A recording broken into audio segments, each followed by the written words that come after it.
Episode 1. Ultraboyruns and says alors to the SainteLyon.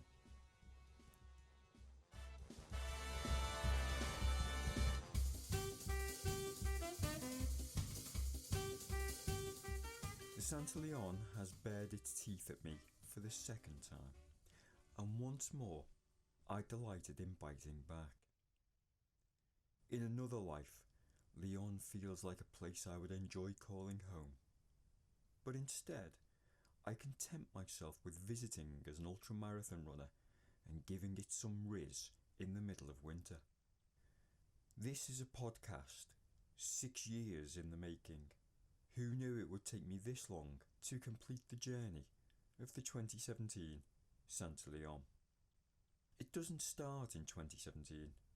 No. This starts the moment I completed the SainteLyon in 2015.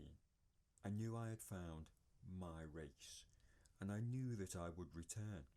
Little did I expect that in 2021 I would be launching my own podcast and talking about it.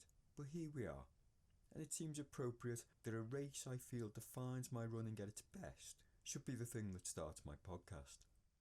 My first running of the SainteLyon was so incredibly positive that I had to return, and when entries opened, I was ready to sign up. By the time I finished work that day, I'd already uploaded the medical certificate, booked my flights, and begun the search for accommodation. One might call that a productive day in the office.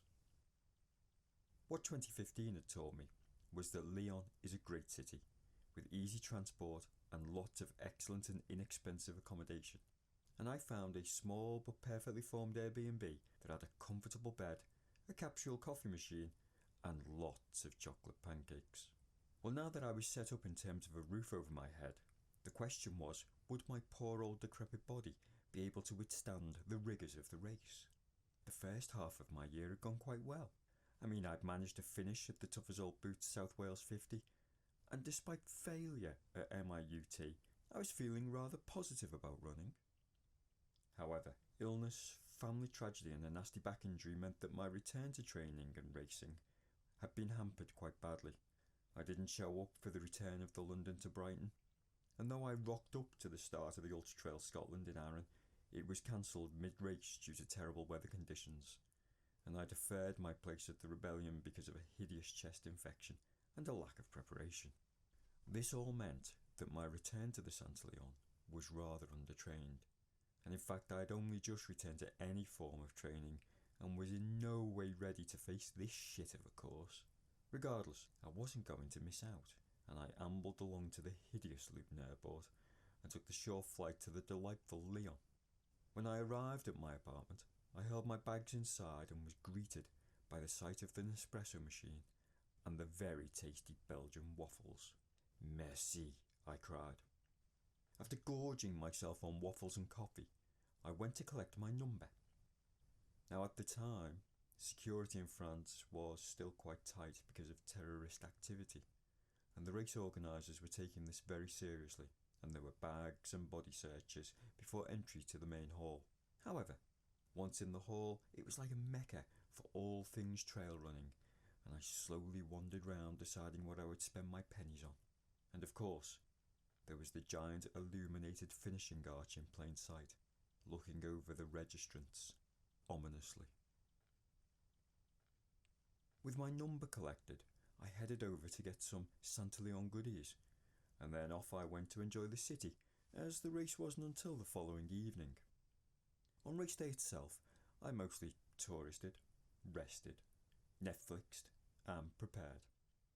I did my infamous pre-race coffee ritual for a full bowel clearance and got round to preparing my race kit. It all seemed to be going swimmingly for a change. At the anointed hour, I headed down to the bus pickup point and joined the other runners heading to St Etienne. The mood on the bus was jolly but anxious. Lots of the runners looking around examining other people's kit to see if they had chosen the right things, and there was lots of nervous sounding conversation from runners, all presumably asking, what the hell have I signed up for? The SainteLyon, despite its winter conditions, seems rather popular with those looking to step up their distance, and rightly so. Anyway, with our arrival done, I grabbed some pre-race snacking goodies, found a bit of floor space, and made myself comfortable. Well, as comfortable as you can while stretched out on a hard floor. I noticed that some runners were treating it like a camping expedition, with inflatable beds and camping mats littering the floor as my fellow competitors searched for pre-race solace in broken slumber. The hall was warm and filled with people, and I folded a buff up and lay my head upon it. But I couldn't sleep. The SainteLyon was effectively my Christmas present to myself, and, like a young boy, I was desperate to open my present and get running.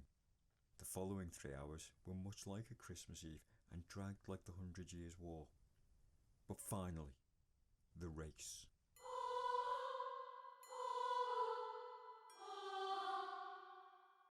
Just before midnight, I drifted slowly to the start.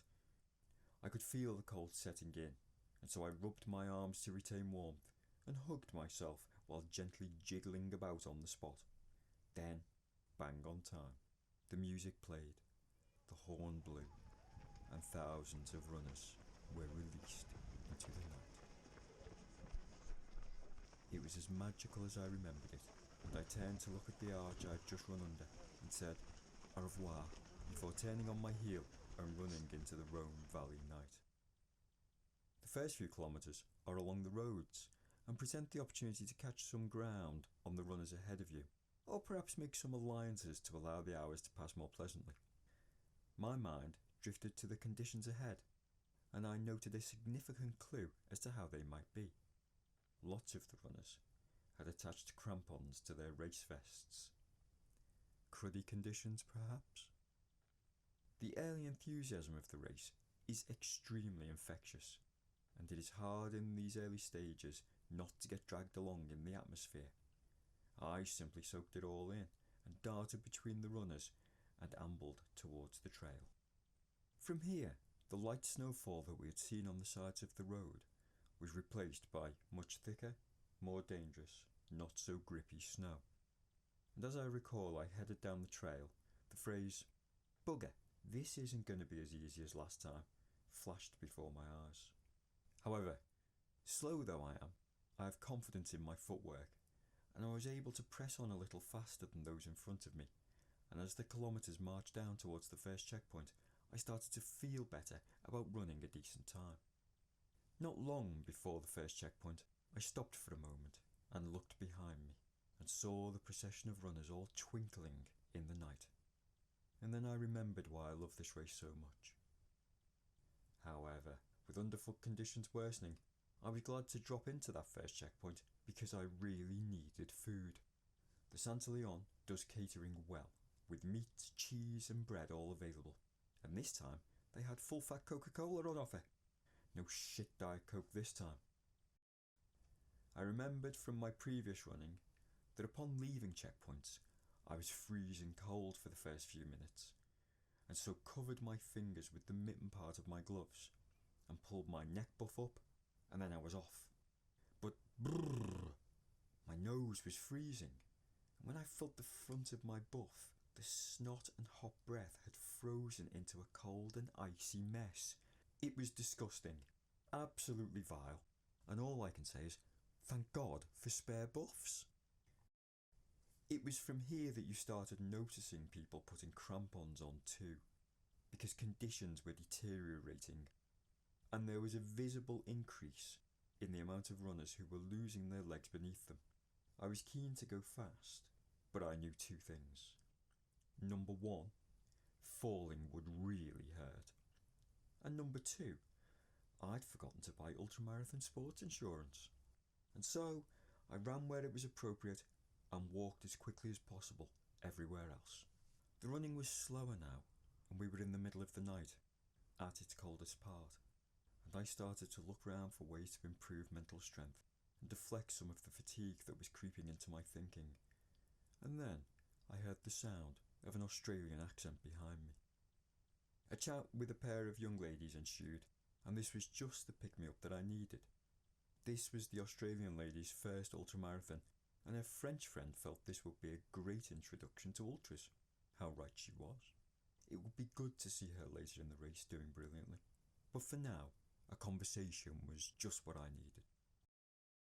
This second section, unlike the first, had a greater degree of trail running, and both my knees and back appreciated this. It's a lovely varied route, but most was snow and ice covered, and progress remained slower than I would have liked, but still not bad. The SainteLyon has a very interesting aspect to it, overtaking. Although the route is busy with runners, the potential for overtaking is enormous, and you'll find yourself gearing up to get past the runners ahead of you, and then be prepared to be overtaken again. It's a lot of fun doing this in the ice and dark. I found myself hitting some decent running in this section, and I engaged in lots of overtaking and being overtaken, and it was fabulous hearing the phrase a gauche or a droite. I can't tell my left from my right in English, so I had to concentrate really hard to get it right in French.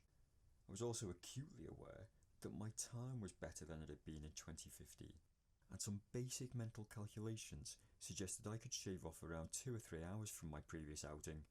This was an exciting thought.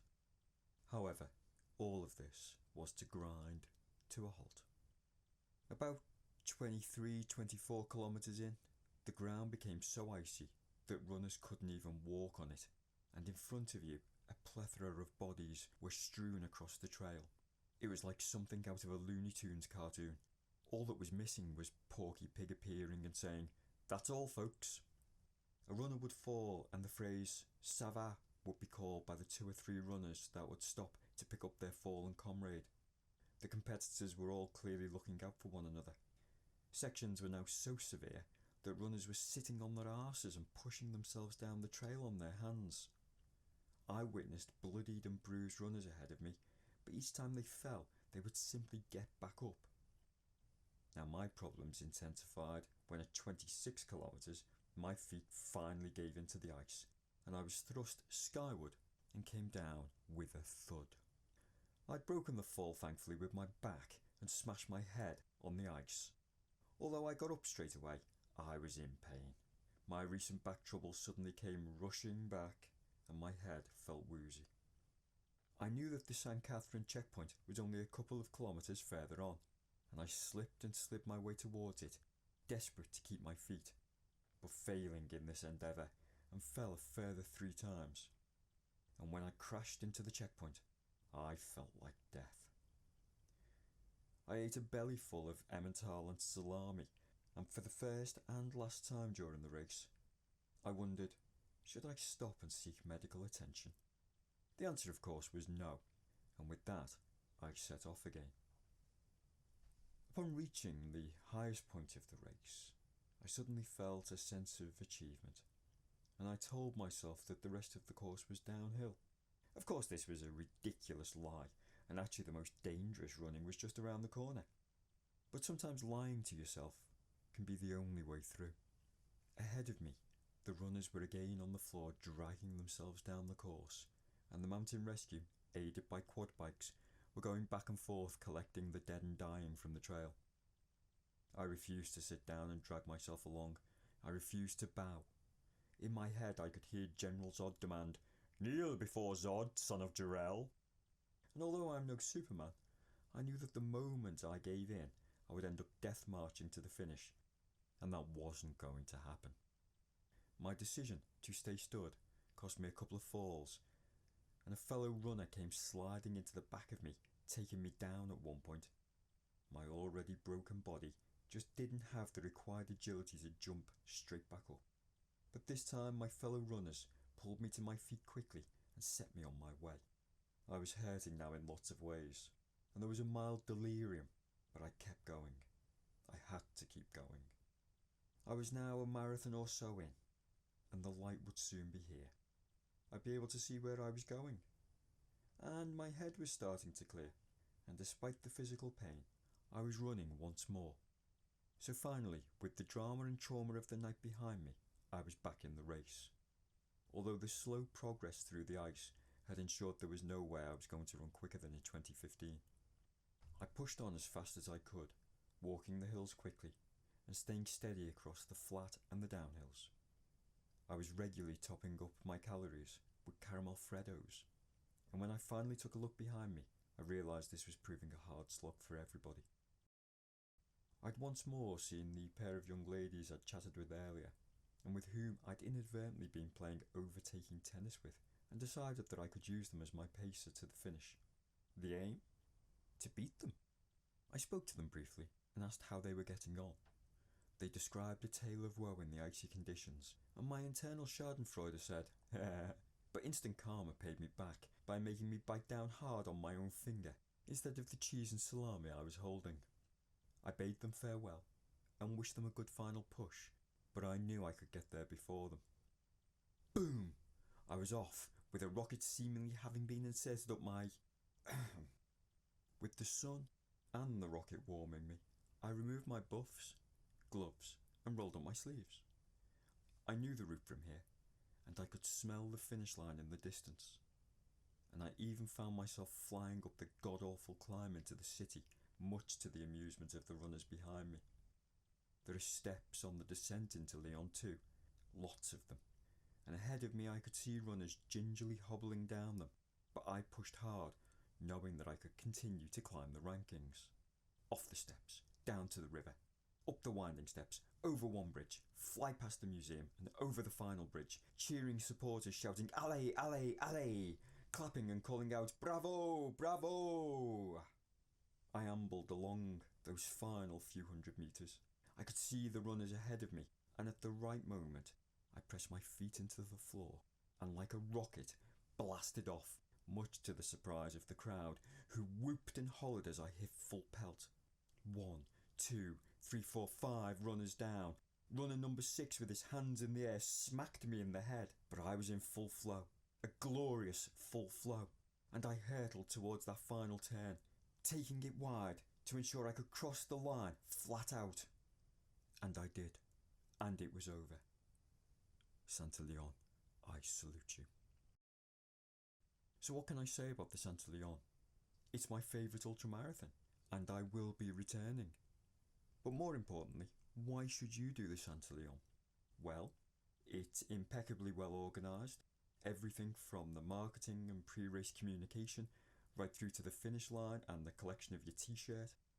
The volunteers and the on-course support is the best I've ever seen, and having cowbells ringing out at you in the middle of nowhere, in the middle of the night, is quite special. The route is a mixture of excitement and danger, and you really won't know what you're facing until you're there. And it's that element of surprise that makes me want to return. If you run it, you'll come away with dozens of little favourite moments. And when I think back on more than 50 ultramarathons that I've run, the memories from this race stand out above all the others, although I think my memory of the Skytrail Ultra would dispute this. What I can definitely say is I loved my first time in 2015, but I enjoyed my second running of the race even more. I didn't think that was possible, so maybe go try it for yourself. For more information on the SainteLyon, please visit their website, SainteLyon.com. You can read my full race reviews at Ultraboyruns, and you can see the video overview of the race on YouTube. Just search Ultraboyruns. And finally, I've not been sponsored to love the SainteLyon. I just do, and maybe you will too. Enjoy, and see you next time. And now, Tales from the Trail. What happens when a 6-year-old races a middle-aged man?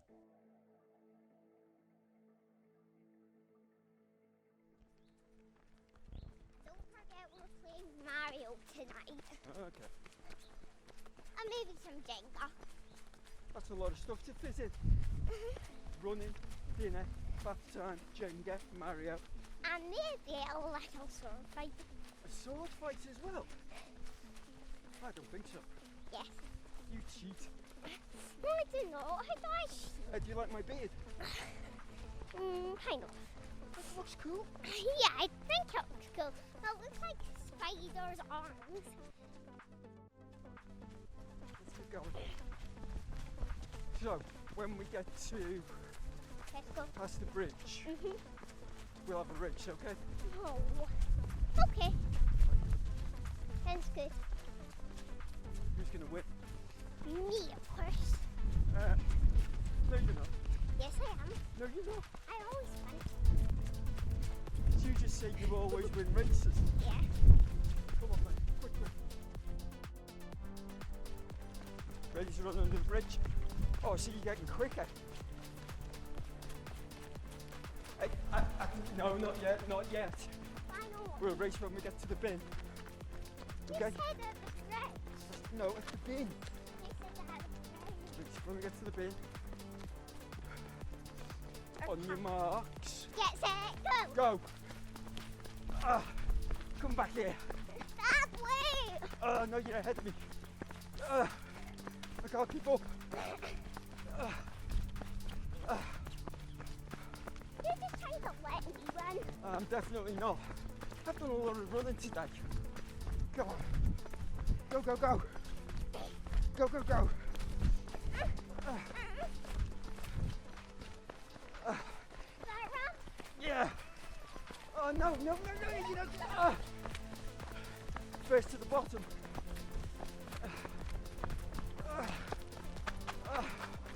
No, no, no, no, don't you ahead of me.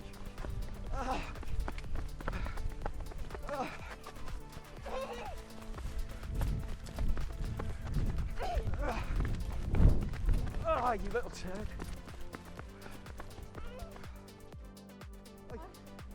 Did you win? Yes. You're a little turd.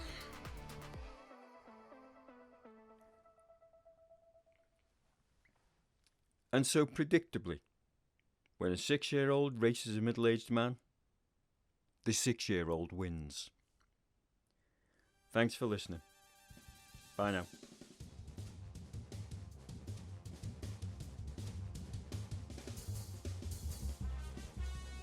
This episode was produced by Ultraboy Creates. Music was by Astrofrek and Peter Gresser.